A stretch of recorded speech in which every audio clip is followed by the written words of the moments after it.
Hi everyone, j'espère que yéen a ngi ci jàmm. Nous allons encore faire notre réact de la semaine. Tout d'abord, bienvenue dans le podcast de Bougelia. Vous pouvez nous suivre sur les réseaux sociaux, TikTok, Instagram et YouTube. Vous nous écoutez sur les plateformes de podcast. Aujourd'hui, on va faire la réact de la série BTBT, épisode 29-30. Au début, on a vu Alkali qui a pris son courage à deux mains et parle à ses enfants pour leur dire qu'il va épouser en même temps Ramata et Dabacham. Ramata et Dabacham en même temps, le même jour en plus. Franchement, pour moi, je trouve que Alkali, il est égoïste.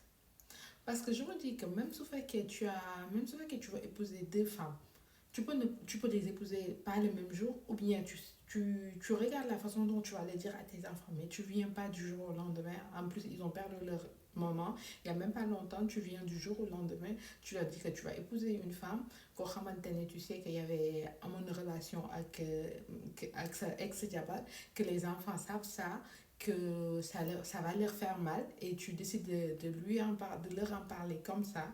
Franchement, je trouve que c'est égoïste. D'autant plus que en connaissant Alkali, c'est sûr que de fait Dabatiam, il va l'amener dans la maison, ça c'est sûr, Warnoko, mais il va le mettre, Dabatiam va occuper la chambre de Marem Sal. Imagine, toi tu es un enfant, tu as perdu ta maman, en plus, peut-être qu'on va dire que Ndogolo Yalala, mais en plus ton papa il prend une autre femme et il le met dans la même chambre où ta maman dormait. Je sais pas, moi ça passe pas. Franchement, moi je me dis que c'est un peu.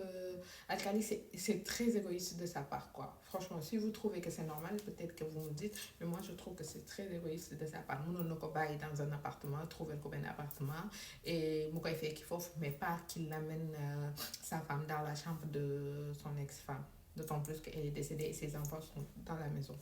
Après, on a vu Aïssata qui elle est partie voir le Mara qui avait jeté un sort à sa fille pour que sa fille puisse aimer Ali Momoto, mais bien fait pour elle.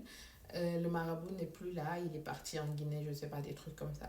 Mais franchement, comme on dit en Wolof, nit ki looy def na nga sóoraale ëllëg te lu waaye ren de sa loxo lay naaj, comme on dit. Franchement, vous voyez, là, je pense qu'elle est en train de le regretter, mais là, c'est trop tard, le coup est déjà parti, elle peut plus rien y faire. C'est une leçon sur ça, on va dire que nit ki loo mënti di def àdduna la ngay sóor ëllëg ndax xamoo, comme on dit en wolof, ëllëg du añ du reer mais lu mat a sedd la. Leçon pour Aïssata. Après, on a vu Ibou. Franchement, je trouve que Ibou, maintenant, officiellement, Ibou, moi, c'est le papa de Recha. Ibou, officiellement, maintenant, il sort avec Jainaba. Mais franchement, moi, je trouve que le problème d'âge, ça va se poser. Parce que voyons, Ibou, il a un fils, Recha, qui a l'âge de Jainaba. Donc, Ibou, s'il vient pour sortir avec Jainaba, moi, ça me choque un peu. Je sais pas vous, mais moi, je trouve qu'il y a une grosse différence d'âge. Ça doit pas être le style de Djenaba, quoi, mais je sais pas, Djenaba, il y a des filles qui aiment des hommes qui sont plus âgés. D'habitude, ils sont plus mûrs, ils sont plus matures, ils te comprennent. Là, je suis d'accord. Mais par rapport à Djenaba, je trouve que ça fait trop son papa, quoi. Mais Djenaba, comme elle est une grosse pointure, comme Djenaba, il est une grosse pointure, ça va aller. Le couple est parfait, le couple est mignon et tout, mais je trouve qu'avec la différence d'âge, ça va un peu heurter peut-être son papa. Sa mère, je trouve qu'elle comprend, mais je trouve que Mahou Jatal, ça va le gêner un peu. Mais on va rester focus pour voir ce que BTBT nous réserve sur ça. Après, Degen et Bokar. Degen qui a fait un choc avec Bokar, un accident, simulation d'accident avec Bokar. Il était accompagné de Gansere. Et après, Gansere la connaissant, elle était là à râler, des trucs comme ça, tu vois. Mais je trouve que là, je pense qu'Amna Louis comme on dit. Parce que je pense que peut-être que Bokar va être un couple avec Gansere. Vous en pensez quoi? Moi, je pense que le réalisateur ou le cinéaste ou le réalisateur, c'est ce qu'il est en train de vouloir faire. Il veut que Boka soit en couple avec Gansere. Ça va être bizarre, mais je pense qu'il faut l'indium. Mais on va rester pour voir est-ce qu'il faut l'indium ou pas. Mais ça va être quel couple? Maloli n'est pas Aïssata pour voir juste sa réaction. Mais je pense que Boka, il va pas accepter. Mais Miguel de Fafor, peut-être qu'il va accepter, on sait pas. Boba Guéné qui m'a Miguel, tu vas accepter. Après, on a vu Mahouja et ses femmes, hein, encore sacré Mahouja. Mahouja, maintenant, ces deux autres femmes, on dit que ces deux autres femmes ont dit qu'elles veulent être enceintes, comme Amy Mbaye, parce qu'elles savent qu'Amy Mbaye, elle fait des caprices et Marouja accepte. Donc, que ça soit Oumou Khayri, que ça soit Fatim Cham, toutes les deux veulent être enceintes. Bon, d'accord, là, lol, je suis contente quand j'ai vu toutes les deux dire qu'elles veulent être enceintes. Je me suis dit, oui, c'est bien fait pour Marouja.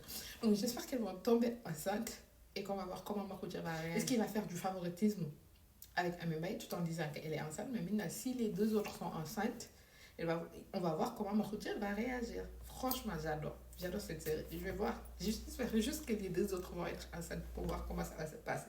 Lis-moi inconvénient. Vous voyez les autres. Avant de gérer les trucs de 3 femmes, 4 femmes là, c'est compliqué. Je ne sais pas c'est quelle sauce là, ce qui va se mélanger là-bas, mais ça va être très compliqué pour Marouja. Après, on a vu Ali Momodo. Ali Momodo, enfin, a avoué à Chacha qu'il avait une autre femme et que sa femme allait venir à la maison.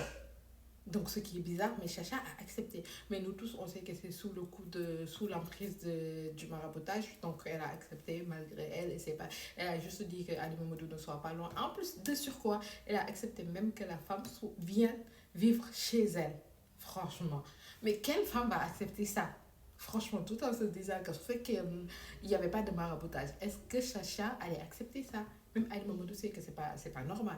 Mais comme lui, il a compris, il joue son jeu, donc il se dit j'ai une meilleure femme, j'ai la meilleure femme et tout au monde. Alors que, tout en sachant que c'est sous le coup de tout en sachant que c'est sous le coup du maraboutage. C'est grâce au maraboutage que Chacha a accepté. Donc après, on a vu qu'il l'a dit à ses parents et tout, qu'il l'a dit aux parents de Chacha et tout, etc. Mais c'était parce que franchement, Ali Mamoudou, il est rusé quoi. Parce que tout en sachant qu'Ali Mamoudou, il sait qu'Aïssata a marabouté sa fille, donc il veut pas, il sait qu'Aïssata ne va pas vouloir que Bokar sache que Chacha est sous l'emprise de maraboutage. Donc il est en train de faire chanter Aïssata juste pour qu'elle accepte que sa femme puisse venir à la maison. Et Aïssata est obligée d'accepter parce que, comme on dit, c'est elle qui a marabouté sa fille, donc elle veut s'en sortir, elle ne peut plus. Donc, comme nous dit, coup de sort, donc là, elle est déboussolée, elle est dépourvue, mais elle peut rien faire parce qu'elle sait que sa fille n'est plus. Sa fille est sous le coup du maraboutage. Donc, il a amené sa femme est une blanche et tout, il a accepté, et Chacha a accepté. Donc Aïssata était obligée d'accepter, comme Chacha a accepté que sa co-épouse, soi-disant, vienne vivre à la maison. Franchement. Franchement, leçon sur ça. Franchement, nit ki balaa ngaa liggéey nit, il faut ngay sóoraale ëllëg. Parce que di nga liggéey nit, après à la fin nga bëgg liggéey bi deñ, avec c'est trop tard. Tu vas le regretter à vie. Toute ta vie, tu vas avoir des remords alors que c'est trop tard. Nit ki xawma lu la war a mën a jaral ngay liggéey nit si kër àdduna muy sa doom muy sa jëkkër muy sa xarit muy lu mu mënti doon. Franchement, je trouve que nañ bàyyi lépp si loxo yàlla quoi. Franchement, Dieu, il fait bien les choses au bon moment et à la bonne période. Bon, c'est tout pour aujourd'hui. Merci de nous avoir écoutés, de nous avoir suivis et n'oubliez pas de vous abonner. À bientôt. Ciao.